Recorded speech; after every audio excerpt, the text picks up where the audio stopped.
របៀបធ្វើទឹកស៊ុបរបស់ខ្ញុំឲ្យទឹកស៊ុបថ្លាល្អរសជាតិឆ្ងាញ់មានក្លិនឈ្ងុយធ្វើលក់ក៏បានគ្រឿងផ្សំឆៃពៅយេហ៊ឺពេជ្រគក់និងខ្ទឹមបារាំងតួឯកសំខាន់មិនអាចខ្វះបានយេហ៊ឺនិងខ្ទឹមបារាំងនិងយេហ៊ឺយកទៅអាំងវាឲ្យឈ្ងុយទាំងពីរមុខនឹងបង្កើននូវក្លិននិងពណ៌មានអំបិលម្សៅស៊ុបស្ករទឹកត្រី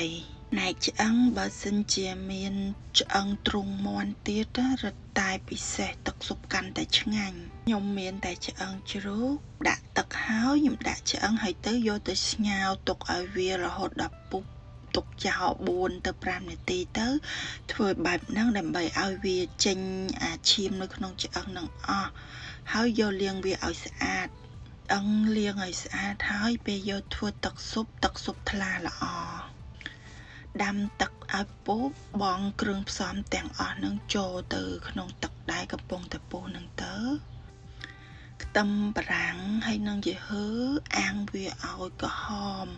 ឲ្យមានក្លិនឈ្ងុយទឹកដែលកំពុងតែពុះនឹងបងខ្ទឹមបារាំងនិងយេហ៊ឺចូលទៅធ្វើឲ្យទឹកស៊ុបនឹងមានក្លិនឈ្ងុយ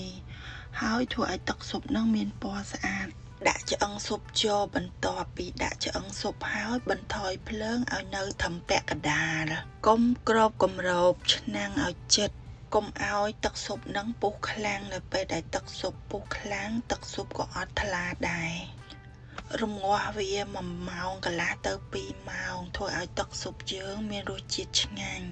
អំឡុងពេលដែលយើងរំងាស់ហ្នឹងបើមានពពុះដួសវាចេញផងសម្រាប់រសជាតិបងប្អូនភ្លក់ទៅតាមបេះដូងរបស់បងប្អូនចង់បានសម្រាប់ខ្ញុំនៅពេលដែលទឹកពុះខ្ញុំបងគ្រឿងទេសចូលបន្ទាប់មកខ្ញុំភ្លក់រសជាតិរៀងស្រា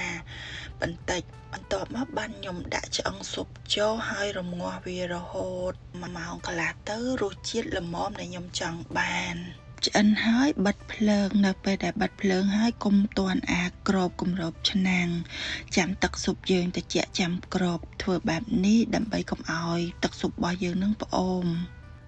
របៀបធ្វើរបស់ខ្ញុំគឺមានតែប៉ុណ្ណឹងអរគុណច្រើនសម្រាប់ទស្សនាវីដេអូរបស់ខ្ញុំតាំងពីដើមរហូតដល់ចប់បើបងប្អូនមានរបៀបធ្វើខុសពីហ្នឹងកុំភ្លេចចែករំលែកជាចំណេះដឹងទាំងអស់គ្នាអរគុណច្រើនអ្នកទាំងអស់គ្នា